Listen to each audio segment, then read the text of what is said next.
Neste clipe eu vou apresentar a nossa exposição de uma maneira um tanto diferente para que eu possa ilustrar melhor a nossa discussão. Imagine anteriormente, por exemplo, aquele circuito que nós mostramos anteriormente. Veja bem, é um circuito formado por uma indutância, como você viu, um capacitor e uma resistência. Esse é o circuito que nós apresentamos anteriormente. Observe aqui o gerador. A tensão do gerador foi de 10 volts. O valor da capacidade foi 126,5 picofarads. A resistência 10 ohms. E a L 200 microhenries.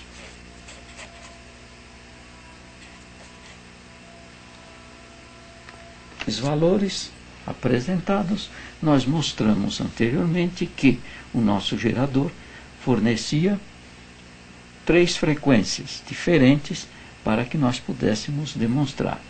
Apresentamos uma frequência 2 vezes maior que a frequência de ressonância, que de acordo com estes valores, a frequência de ressonância foi de 1000 kHz.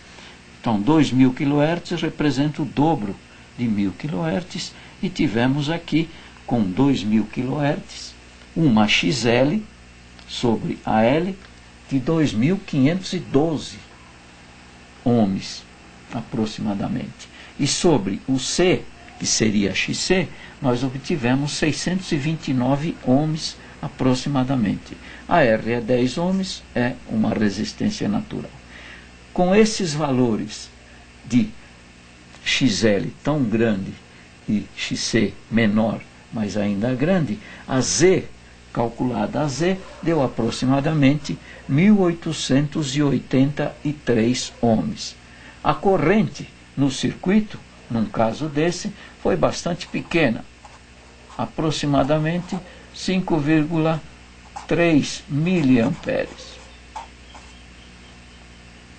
Quando colocamos lá no nosso circuito, que seria este aqui, ilustrando, 500 kHz, que seria a metade da frequência de ressonância, nós tivemos XL pequena agora, anteriormente ela era maior do que a XC, agora XL é 628 ohms aproximadamente, XC 2517 ohms aproximadamente, e a Z, que é a impedância, deu agora 1889 ohms.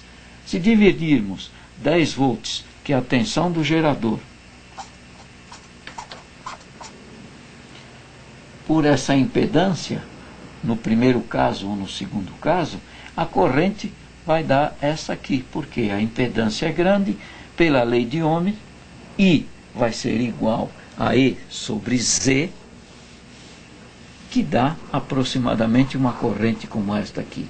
Neste segundo caso, com a frequência na metade da frequência de ressonância, nós tivemos uma corrente aproximada de 5,29 miliamperes. Não calculamos esses valores aqui, ou calculamos alguma coisa apenas, deixamos que você calculasse aí no seu local de trabalho. Se você quisesse calcular com os valores, você calcularia e obteria isto aqui, esses valores. Quando a FR, naquele caso, foi de 1000 kHz, seria a frequência de ressonância no circuito, aí nós obtivemos uma XL de 1256 ohms e uma XC de 1258 ohms, que aproximadamente são iguais. A Z, no caso, como XL é igual a XC, uma subtraída da outra, porque uma é positiva, a outra é negativa, dá uma resistência igual a Z, ou seja, a impedância igual a resistência resistente. existente no circuito, que é a resistência resultante, que é a própria R. Dividindo a tensão pela Z, de 10 ohms, 10 volts dividido por 10 ohms, obtivemos uma corrente bastante grande na ressonância de 1 ampere. Veja bem como cresceu a corrente quando acontece a ressonância, simplesmente porque XL elimina XC e vice-versa. Agora, se calculássemos a tensão sobre a R, teríamos a mesma tensão que a tensão fornecida pelo gerador, igual àquela do gerador. Daí, 10 volts dividido por 10 ohms dá o próprio 1 ampere.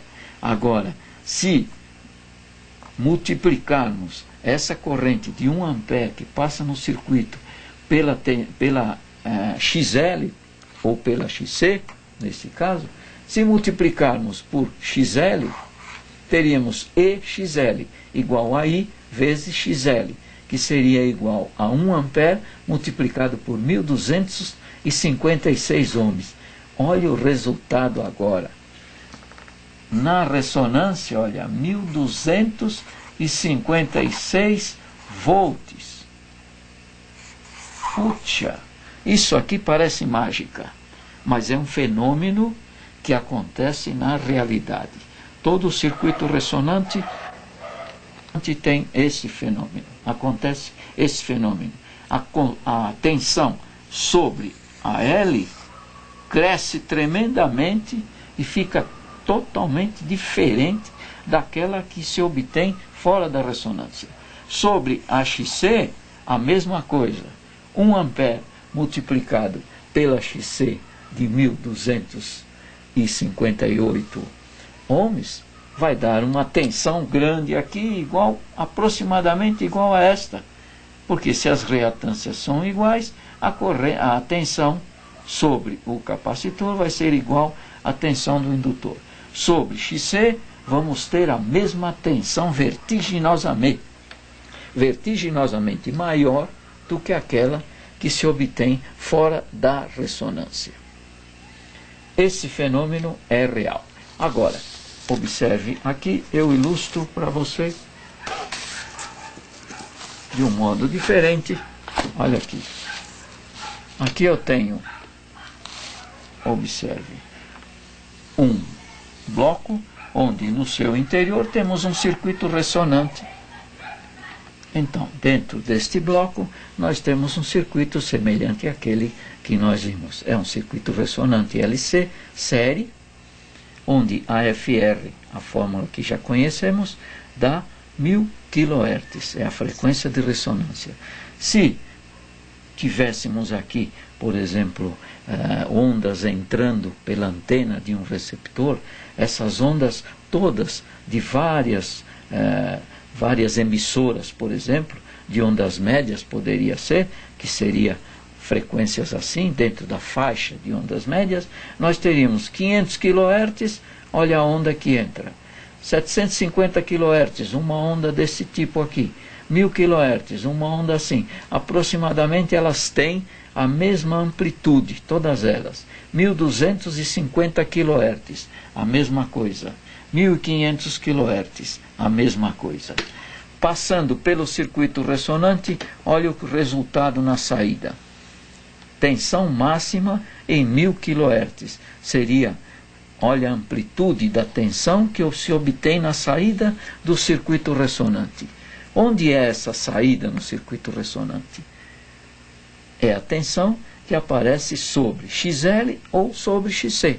Qualquer um dos dois componentes, capacitor, indutor, pode ser a porta de saída do circuito ressonante série. Então veja bem, aqui está ilustrado, entrando bastante frequências, não importa. Aquela frequência de ressonância vai ter essa amplitude. E as outras? As outras frequências vão ter amplitudes pequenininhas aqui, como você viu anteriormente, multiplicando corrente, que é pequena, para essas frequências. Essas frequências vão ter amplitudes menores ainda do que aquelas que entraram, ou menor amplitude daquela que entrou. Agora, veja isto aqui. É um circuito semelhante àquele que nós já vimos. Está desenhado de um modo diferente, mas serve para ilustração. Aqui não tenho mais 10 volts. É um gerador de tensão alternada, da mesma maneira, que está fornecendo 300 microvolts. Com 300 microvolts na frequência de ressonância, nós vamos ter 300 microamperes passando pelo circuito. E olha o resultado. Na frequência de ressonância, se nós tivéssemos aqui, olha, uma L de 239 microhenries, você pode calcular aí no seu local de trabalho, a XL vai dar 1.500 ohms, a XC 1.500 ohms também, com este capacitor, 106 picofarad, aqui 239 microhenries. Aí vamos ter agora, olha aqui, esta ilustração mostra a corrente, que é pequena, com valores abaixo de FR. E corrente pequena acima da FR. Agora, olha aqui, uma tremenda corrente alta no valor de FR. Continuando nossa ilustração, observe. Olha aqui, no 1000 kHz, olha o que acontece. 300 microvolts no gerador vai dar 30 microamperes na I, que vai ser a corrente que vai circular pelo circuito, sobre a R, se calcularmos, vai dar a mesma tensão que apareceu ou que foi fornecida pelo gerador. Agora, sobre XL, olha aqui, olha o fenômeno. 30 microamperes multiplicado pela XL de 1.500 ohms, como está aqui, a EXL, a tensão sobre a indutância, vai ser de 45.000 microvolts. E o que o gerador forneceu? 300 microvolts apenas. É a mágica ou é o fenômeno, como você queira receber, mas isso acontece na realidade. A XC, da mesma maneira, multiplicado por essa corrente de 30 microamperes, vai dar uma tensão de 45.000 microvolts. Aqui nós vemos uma curva, corrente máxima em FR, observe, 1000 kHz, olha a corrente como vai lá em cima, como já vimos anteriormente. Fora da FR, 1200 kHz, olha para onde vai a corrente, aqui embaixo. Para 800 kHz, a mesma coisa. E quanto menor a frequência, menor vai ser a corrente. Nesta outra ilustração, olha aqui. 600 seria, por exemplo, ondas médias, dentro da faixa de ondas médias de um rádio AM. Se a tensão de entrada vinda pela antena fosse 300 microvolts, frequências de 600 a 1400 kHz, com estes valores aqui, a ressonância ia dar aquela que já vimos, e olha o que acontece na saída. Onde é a saída? Olha aqui. Sobre o capacitor, VXC ou EXC. Se quiséssemos tirar a tensão sobre o indutor, seria a mesma coisa, o resultado seria o mesmo.